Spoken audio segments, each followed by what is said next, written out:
Okay, everybody, it's a little late for the 2022, end of 2021 year shop update. It's February 9th of 2022. So we're just going to see how the shop has changed over the last year or so, plus a month.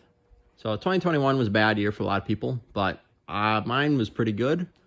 No issues with work or anything like that. So yeah, mine went pretty well. So I guess we're going to get into it. So nothing has really changed over in this corner. We've rearranged a few signs and things. That new poster from The Shining, because Shining's great. We've moved some things. We have these two new fantastic cabinets I got for free. They come on wheels. I've got parts and auto body stuff. They lock, they latch. It's a good time. Really saves my space. I'm super lucky that I got those for the screaming deal I did get them for. They all have multiple inside. They have adjustable tiered shelves. I can put them wherever I want to accommodate whatever I want. And then, of course, we got room on top. I've got my towing stuff in the bottom of this one. So my self-leveling hitch or my load-leveling hitch, ratchet straps, all that. I've got my nice chain, except for guy needs a nice chain. And I've got some hooks on that side for holding like come-alongs, short chains, whatever. Flag still flying proud. It's fantastic. I've got a lot more space now in the shop. I've reorganized a bunch of stuff. So I have this space to work. And if I have to, I can pull the bed out and I can pull a car in. I can pull the bed out, I can move this stuff forward, and then I can pull a car in, work on it. So it's a little bit of a hassle. But for having what little space I do, I'm pretty happy with that. Still racking all that storage over there with the tires and whatnot. Still haven't decided to change anything there. I'm sure you've seen this in other videos. We've rearranged. So I got this corner. Tonight, actually, with the help of my girlfriend, we went and built that little shelf. She did pretty much all the cutting. We're not concerned about how nice it looks, just as long as it's functional. So I got my scrap steel on that bottom shelf, which is nice. I don't know if that's where the scrap steel is going to stay, but I need a spot for it. That's where it goes now. So we'll eventually get that all loaded up with all the scrap I got. And it does have some nice short little sides, and it's on wheels. So I still got, you can move it around, scrap steel tools. Got these cupboards, these cabinets, these parts cabinets for a good deal. They were $75 a piece, which is pretty cheap for how big they are. A lot of the AC Delco ones, of course, nobody's ever heard of Philco unless you deal with fasteners, because Philco makes rivets of all shapes, sizes, and kinds.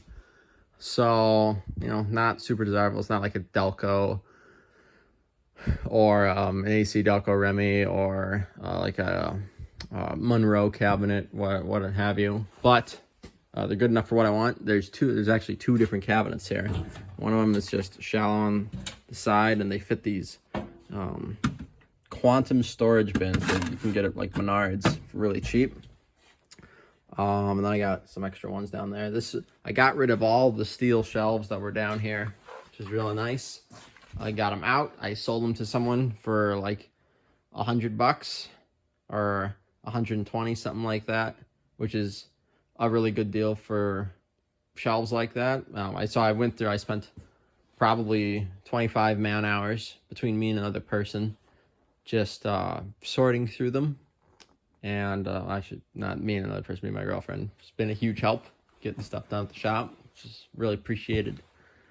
So I went through, we sorted through those. It took us like 3 days, about 25 hours total. And sorted through what I wanted. I filled up that bucket twice, and the small bucket twice. Saved pretty much everything I want, hardware-wise. But yeah, so I got these nice storage containers up here for car parts and assorted things. And then I got all my bolts over here, which is real nice. And these do lock, which is fantastic. So I got like wood screws and concrete anchors over there. And then all my metric and studs go over there, and large bolts. So then I've got 3/16 all the way up to 3/4, I want to say. That's pretty much what I'm stocking. I got to go through and label everything, of course. But I got a lot of 5/16 and lock washers and flat washers and nylock nuts and standard nuts. I didn't keep anything that was below grade 5, which is unfortunate because a lot of the hardware in those drawers was grade 2. But I just don't have a use for grade 2. The only grade 2 stuff I have is in there. And I use that for like random stuff. But, I mean, this guy, it was perfectly good hardware, grade 2. But I don't know anybody that's got a use for it. And I sat on it for a little bit, and it didn't go anywhere, so I hated to do it, but I scrapped out a lot of perfectly good zinc-plated bolts just because they were too weak for the majority of what I do. I'm not going to trust a grade 2. Still got that, storing things. I bought this little shelf for like machine screws and odds and ends. So not the worst, not the best, definitely cheap, but I emptied out some of my smaller metal parts bin that I didn't really feel like I needed. Rearranged some things down here. And the air compressors had some updates. So we moved the switch from going up here in the back where that gauge is now threaded into. The switch sat right about there. Moved it to over here. And then what I have running here, this copper line, and these nylon lines, is I still have my petcock drain, but I have an auto drain. But it's an air operated auto drain. So when the compressor shuts off and there's no the relief valve, the compressor relief activates, and there's no pressure up in this head, what happens is it opens up a little valve down there and it drains water out of the end of this hose, and just like a teaspoon. And then I also have the standard petcock drain running through this hose as well. So I can just slap a little tray under there, drain it, and it'll be good. Hopefully, I'm not going to need to drain this compressor too often with the plans I have in stock. I'm going to put what's called an aftercooler. With the pressure that runs through these things, you can get a cheap Amazon air, like oil cooler or radiator, like auxiliary radiator, basically. And what I'm going to do is I'm going to run it in line from the compressor to the relief head on the compressor, I guess is what I'm calling it. So I'll probably sit like this parallel. We'll bypass this copper pipe that I have. We'll build a little bracket, and we might even put an electric fan up here, a 120 volt electric fan, and let it blow that. So what it's going to do is, instead of going, the reason air compressors get full of liquid is because of condensation. You're going from like, this is an old compressor.